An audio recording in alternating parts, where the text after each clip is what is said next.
From Recorded Future News and PRX, this is Click Here.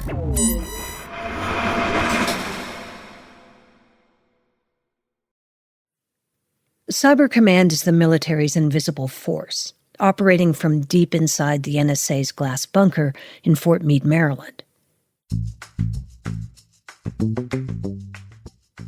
And its mission is the same as any other military force, except their battlefield is everywhere and their weapons are lines of code. And for the most part, they're focused on our four biggest adversaries in cyberspace: China, Russia, North Korea, and Iran.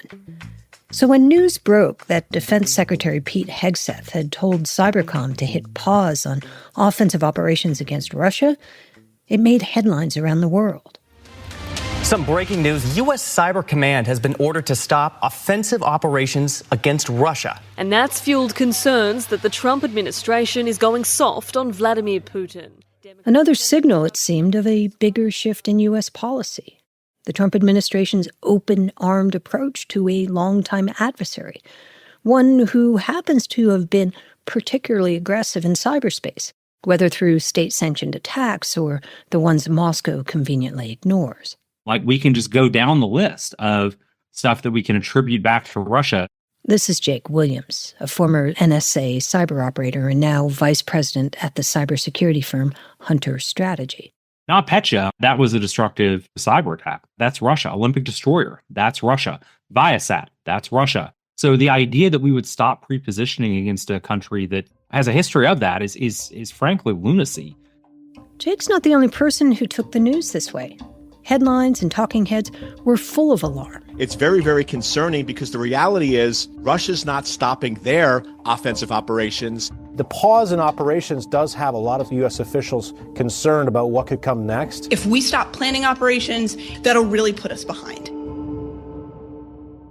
But something interesting happened when we reached out to officials inside and outside the administration to try to understand this pause a little better. They told us something that surprised us. While they understand why people are worried about whether the Trump administration is making the U.S. more vulnerable in cyberspace, they're less concerned about the pause than something else entirely, something Trump's team is doing more behind the scenes, something they fear could do a lot more harm than a short break in offensive cyber operations.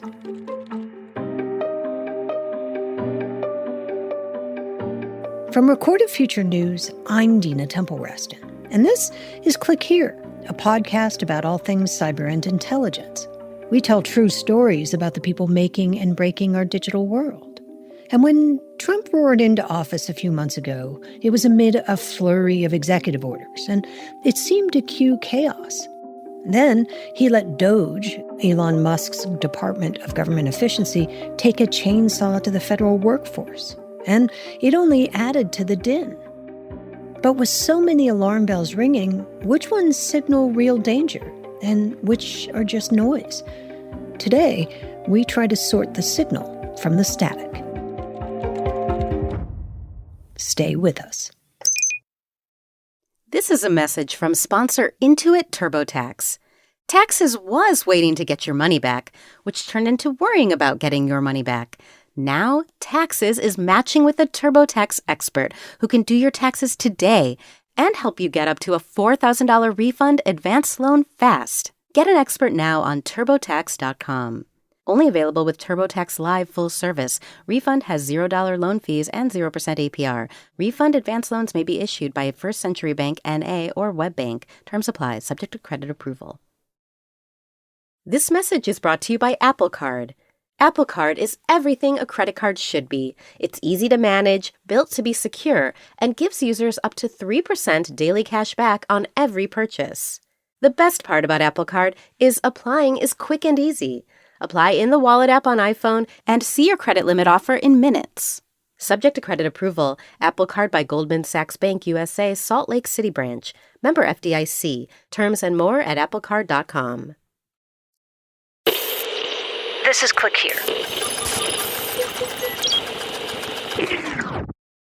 It still isn't clear what exactly the order from Defense Secretary Pete Hegseth actually said. Was Cybercom supposed to stop current Russian offensive operations or the planning of future ones? And how long would the pause last?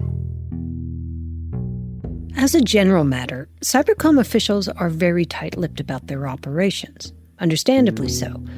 But a few missions have found their way into the public eye, like this joint operation with Israel, in which cyber operators compromised industrial control systems at the Natanz enrichment facility in Iran, and another I reported on when I was at NPR.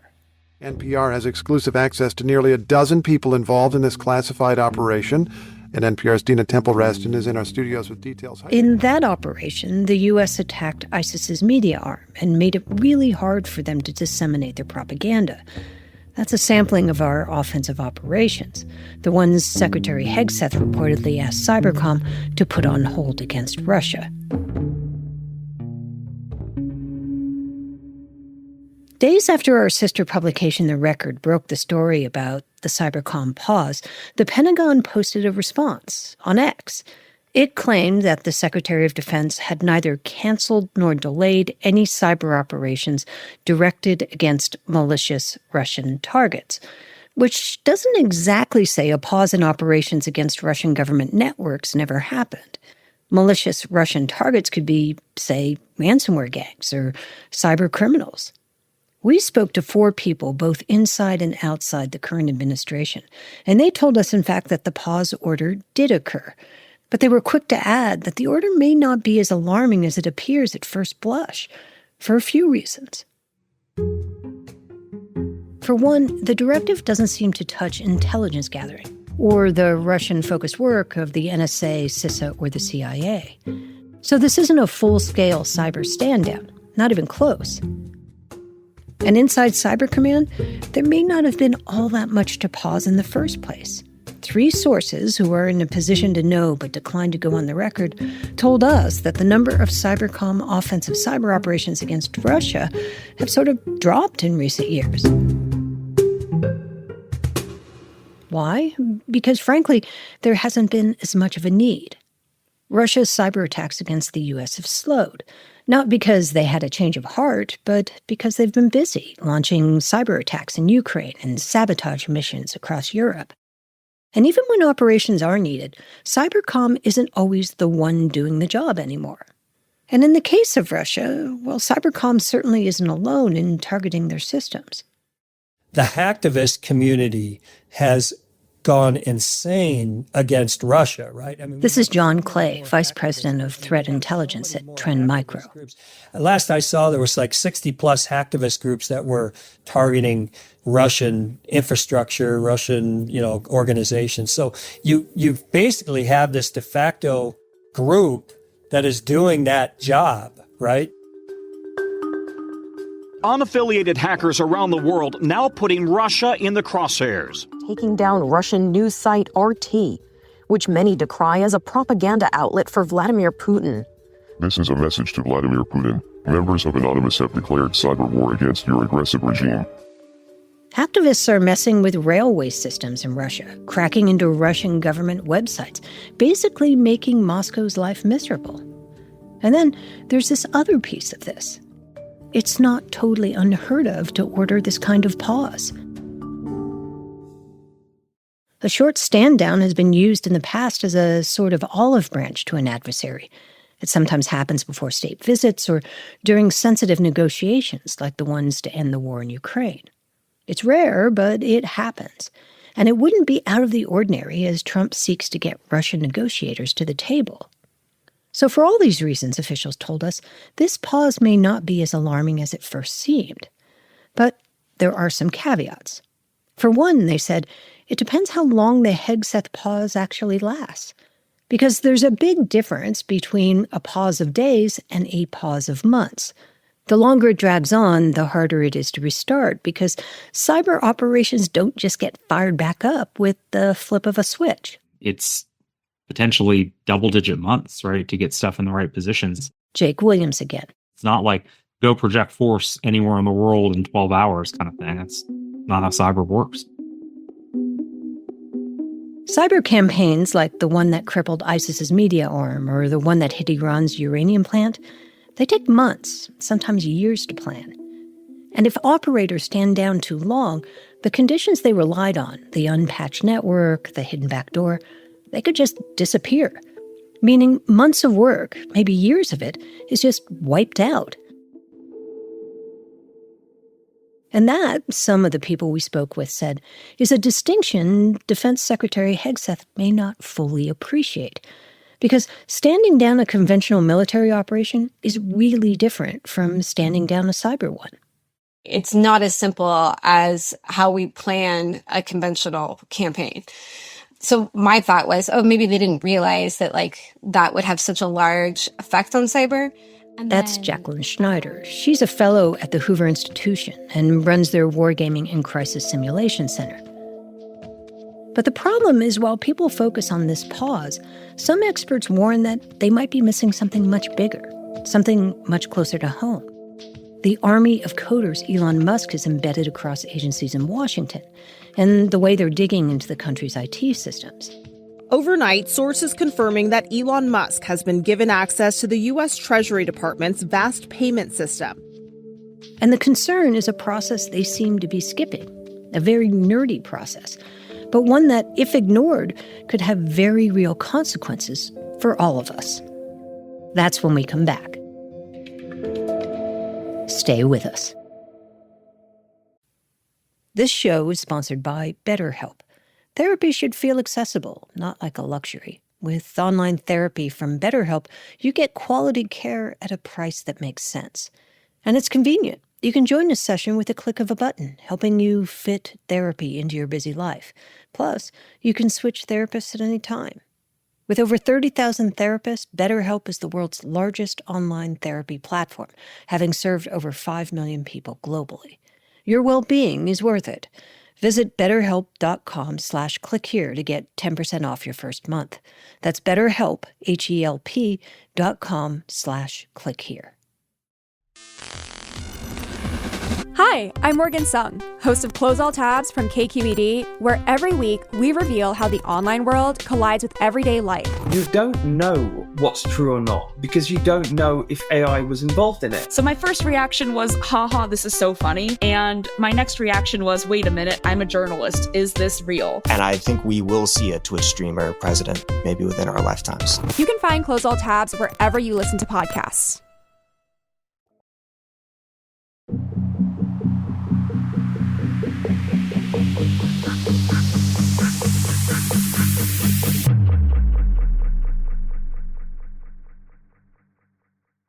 If there's one thing most people agree on, it's this. Bureaucracy is the worst. The meetings that should have been emails, the endless procedural hoops, the reports no one reads. And in some cases, excessive bureaucracy can create space for fraud, waste, and abuse. That much isn't very controversial. What is controversial is how DOGE is going about fixing it. Critics worry that in its effort to streamline government, it may be undermining something really essential, the very integrity of the nation's IT systems. I wrote a piece a couple of weeks ago where a lot of folks were talking about, look at DOGE cutting through all of this red tape. And I said, look, another name for red tape is security controls. Those controls exist for a reason. Jake Williams from Hunter Strategy again. And he worries about the DOGE staffers poking around in government networks. Change one line of code in the wrong place, and it's not like canceling a meeting or scrapping a redundant report. In massive complex systems like the IRS or the U.S. Treasury, even the smallest tweak can ripple outward in ways no one expected. It's the digital butterfly effect. The idea that a butterfly flapping its wings in Africa might trigger a hurricane in Florida. Change a single line of code without proper testing, and well, just ask CrowdStrike. The cybersecurity firm pushed out a routine update last year with one small logic flaw buried deep in the code. And it brought down networks across the country. You are coming on the air right now with breaking news. A massive global technical outage has knocked critical computer infrastructure offline. Hundreds of flights have already been impacted. We're seeing stock exchanges, grocery stores even, where people can't check out. Airlines, hospitals, businesses around the world, banks as well, reeling from a massive tech outage. And that was only to do with Windows machines. A lot of the government runs on much older systems. Take the IRS. Its core infrastructure dates back to the late 1960s, which makes it Beatles on the radio, NASA racing to the moon old. Some of these systems actually run on COBOL, a programming language that is so antiquated, the pool of coders who can maintain it is actually drying up. So the butterfly effect of even minor tweaks to those kinds of systems are even more unpredictable. This is why there are very specific steps to go through to manage almost any change to these systems, something literally called a change control process. Change control ensures new code is scrutinized, tested, and safely integrated. Every proposed change, whether it's a bug fix, a feature update, or a sweeping architectural shift, moves through a kind of pipeline of scrutiny. Right now, Doge coders are reported to be rooting around in IT systems across several agencies. Wired magazine reported that a Doge coder had write access to Treasury code controlling trillions in federal spending. And earlier this month, Doge requested sweeping access to IRS systems, aiming to cross-check federal benefits payments with tax records. It's unclear exactly what Doge is doing, actually. In fact, a D.C. judge recently ruled that the agency needs to be more transparent and has to abide by open records rules. But Jake Williams says even without FOIA requests, he's pretty sure these Doge teams are blowing right past change control safeguards. Doge obviously is not following normal change control processes. There's no way that they came in and, did normal investigation of, and test and all of that to get to the point that they can, safely make changes.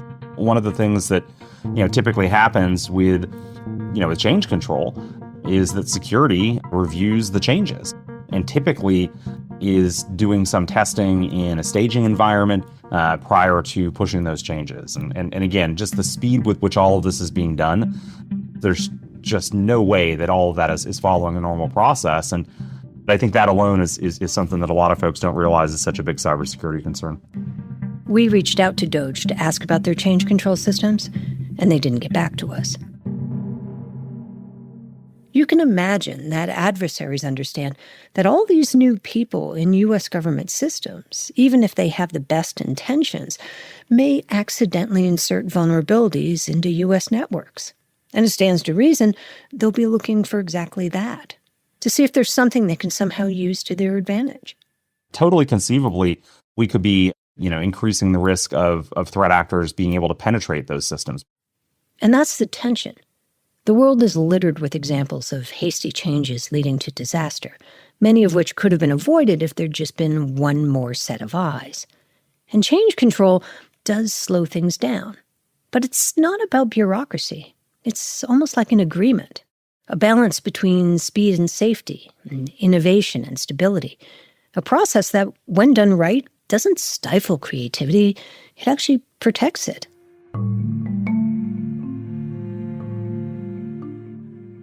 There's a prevailing sense in these early months of the Trump administration that if something breaks, whether it's the pause on offensive cyber operations or the haphazard tinkering with complex code, that they'll just fix it later. It's a very Silicon Valley sentiment. But later is a dangerous word in cybersecurity.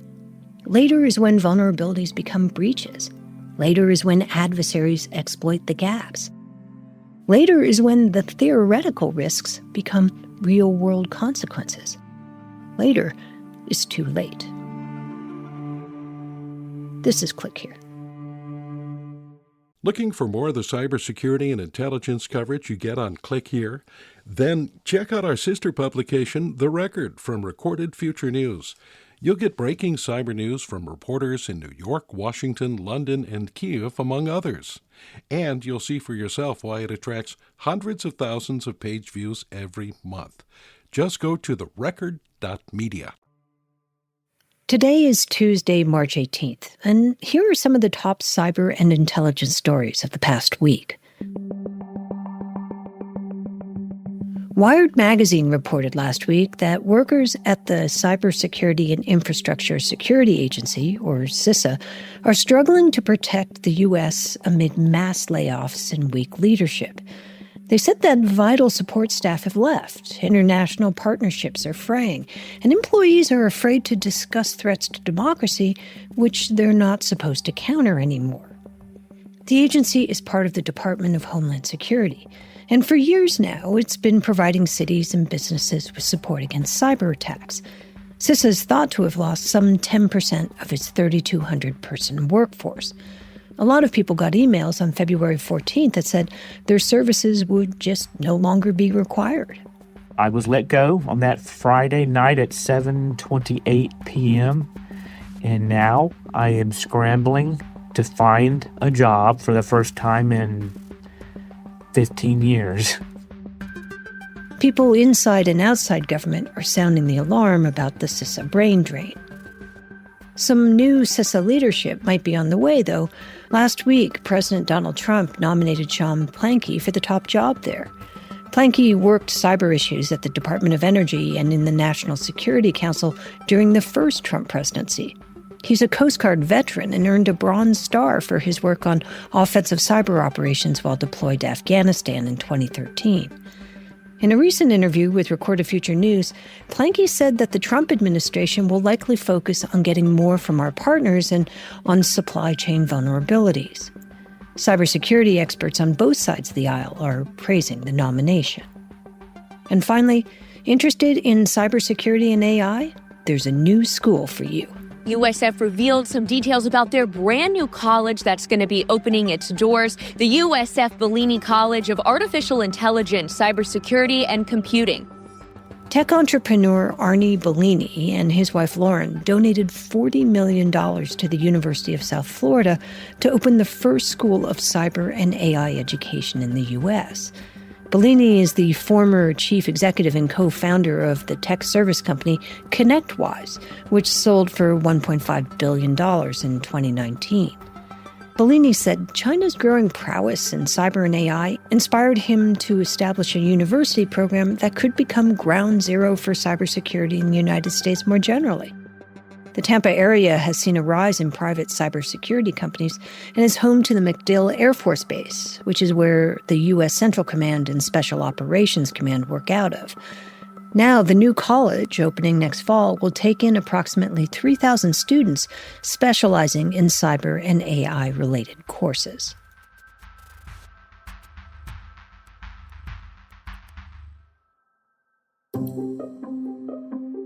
Today's episode was produced by Zach Hirsch, Megan Dietrich, Erica Gaida, Sean Powers, and Dina Temple-Raston. It was edited by Karen Duffin, fact-checked by Darren Ankrum, and contains original music by Ben Livingston with some other music from Blue Dot Sessions. Our staff writer is Lucas Riley, and our illustrator is Megan Goff. Martin Peralta is our sound designer and engineer. Click Here is a production of Recorded Future News and PRX. Tune in on Friday for Mic Drop, which features our favorite interview of the week. We'll have a new episode of Click Here on Tuesday. We'll see you then.